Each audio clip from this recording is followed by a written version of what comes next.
Good evening and welcome to the 609th episode of Travel Itch.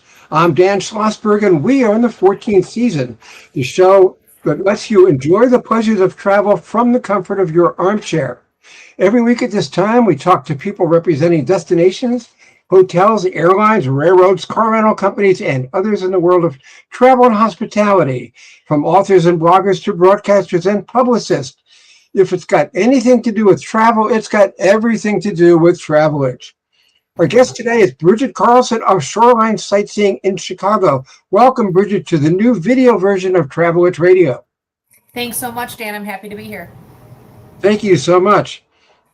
I love the architectural boat ride in Chicago, and apparently many others do too. Is it true you carry more than 1 million passengers per year? We do. On average, that's about the number of passengers we carry a year is just over 1 million. That's incredible. In a city with so many attractions, what makes shoreline sightseeing so popular? So seeing Chicago's buildings from the water is really a perspective that you can't get anywhere else. And so that's one of the things that makes our tour so popular is the ability to kind of really get into the city and see all the different buildings from a unique angle. And I love it. I've done it several times. How long is the typical Chicago River cruise? We run 75 minutes for our river cruise. And then on the off season, which is about November through middle of April, we'll run 60 minutes. And do you operate all year? We do. Weather permitting, we will operate year round. There typically is some type of a shutdown period in, call it January, February. But if it is nice out, we'll be out there as long as there's not too much ice. How many buildings and landmarks do you pass on your route along the Chicago River? Typically, you'll see about 40 different buildings and landmarks along the way. They can range from anywhere from the Tribune Tower, the Wrigley Building, the Boeing Building, the old post office, the Merchandise Mart. You'll see them all.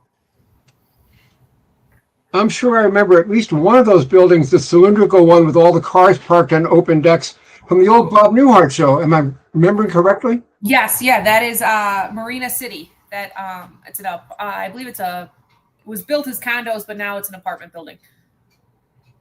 Okay, I love the Wrigley Building too, and the Chicago Tribune Building, Marina City you mentioned, and what used to be called the Sears Tower, now the Willis Tower. Anything else that we should mention?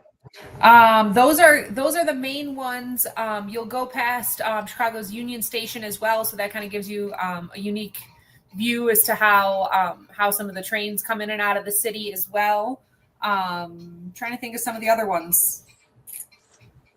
150 North Riverside is one of my personal favorites. It's kind of cool. A lot of our docents describe that it looks like a pencil going into the ground, the way that it's kind of built up like that. So that's a cool one. And then there's these Chicago cottages, they're called, which are they're residential homes that are right on the river. They're very old, very unique looking, right? Kind of as the river splits and starts to go north. And we've got to mention the Riverwalk. That's pretty cool. I did that last time I was there. I loved it. Yeah, the Chicago Riverwalk has been built up quite a bit over the last several years. There's a lot of great restaurants down there. A beautiful walkway to kind of get around it. It's a great asset for our city. Okay, and how long does it take to train a typical docent? Dan, that kind of varies depending upon the docent's existing levels of knowledge and things like that. But I'd say probably anywhere between 3 and 5 weeks until they've kind of gotten their whole tour down. Are most of them college kids or what? It varies.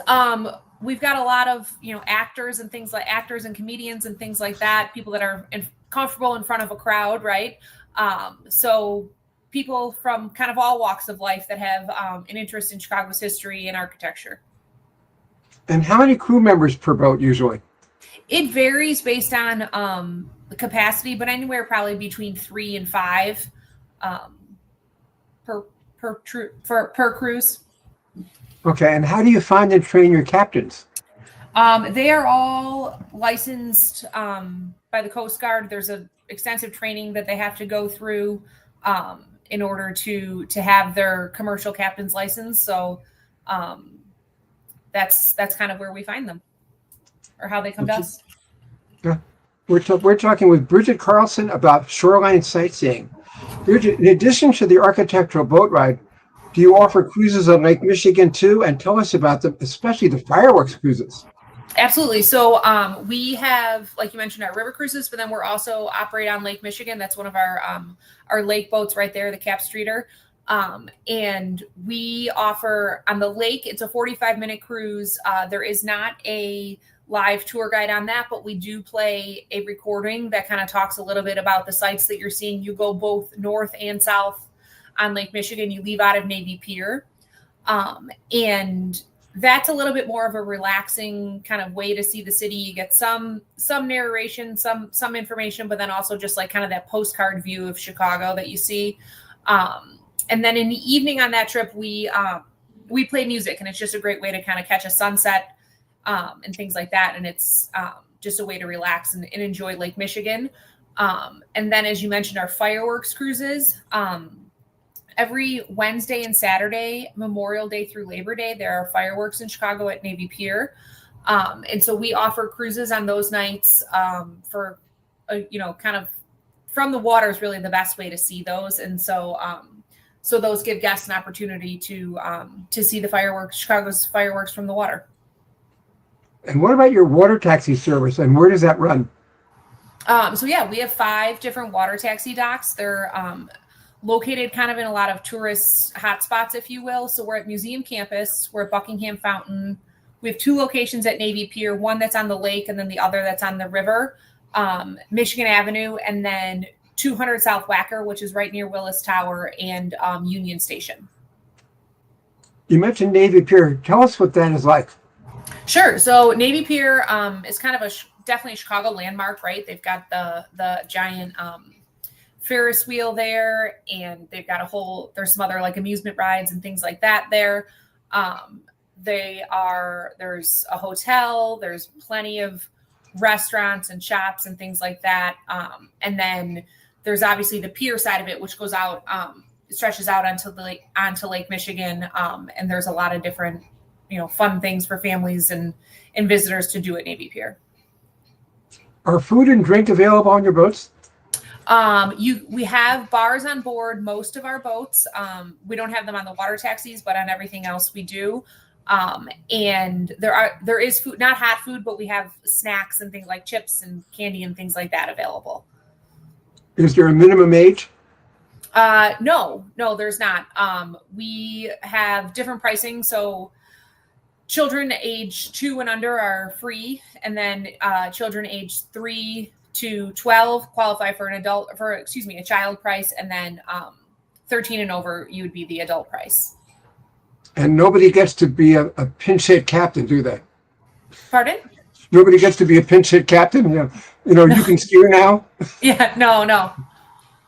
I know it's too serious. There are too many watercraft on Chicago River for sure. And I'm sure like Michigan too.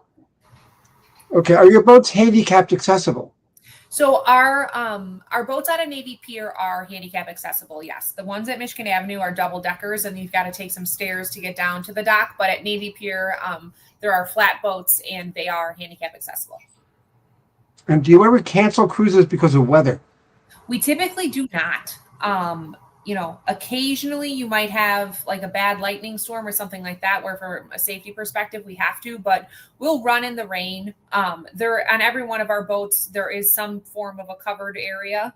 So if you needed to get out of the rain or something like that, you'd be able to. Either on our double decker boats, you can go below deck. And then on our flat boats, there is an area that's kind of covered by an overhang that you could be dry in. But no, we'll run in pretty much any weather. Okay. I want to tell our listeners that this is Travel Itch with Dan Schlossberg. We're in our 14th season, live at 5 New York time every Thursday on LinkedIn, YouTube, WhatsApp, X, and Facebook, among others. Tell us what happens on St. Patrick's Day. I know that's a big deal in Chicago. Yes. St. Patrick's Day is certainly an iconic day in Chicago, and the river is a big reason for that. So we dye the Chicago River green it's typically the Saturday before St. Patrick's Day. It's not on the 17th itself. So, and that's also the same day that we do the downtown parade here as well. So we have been partnered. The group that does it is the Plumbers Union in Chicago. And for the past, I believe it's 11 or 12 years, they've been doing it from Shoreline's boats. So it's a pretty cool experience that they'll go out when they do dye the river. They're the only boats out on the river at that time. And it's this I believe it's like a vegetable based dye. It's like a very eco-friendly dye that they put in the river, but it really turns it into like a true Kelly green. And it'll, depending upon the weather and kind of the flow of the river and things like that, it'll stay green for 3 or 4 days. And hundreds of thousands of people come out that day and are lining the river walk and the streets above it to see the river dyed green. It's a great day. And then once the river's dyed green and they've kind of done that whole kind of ceremonious thing in the morning, we'll run tours all day long that day, because people love to be out and say they've ridden the Green River. And so that's definitely a fun day in Chicago for everyone. How and when did Shoreline Sightseeing get started? We have been family owned and operated since 1939. Our current owner, I believe, is the third generation of that family that's owned it. They started just doing tours on Lake Michigan for, I think they were like either 50 cents or 25 cents from the museum campus. And then the company has grown from there. 25 cents or 50 cents. That's pretty good. Oh, yeah. Yeah. I know it was a long time ago, but still, that's pretty good. Yep. What is the price now? Our architecture cruise starts at $40.95, and our lake cruise is $29.95. That's for adults. Okay. And what hours do your cruises generally run? We are typically run between about 9:30 and 9 every night. So there's opportunities to go in the evening as well, which is a cool way to see the city all lit up and everything. So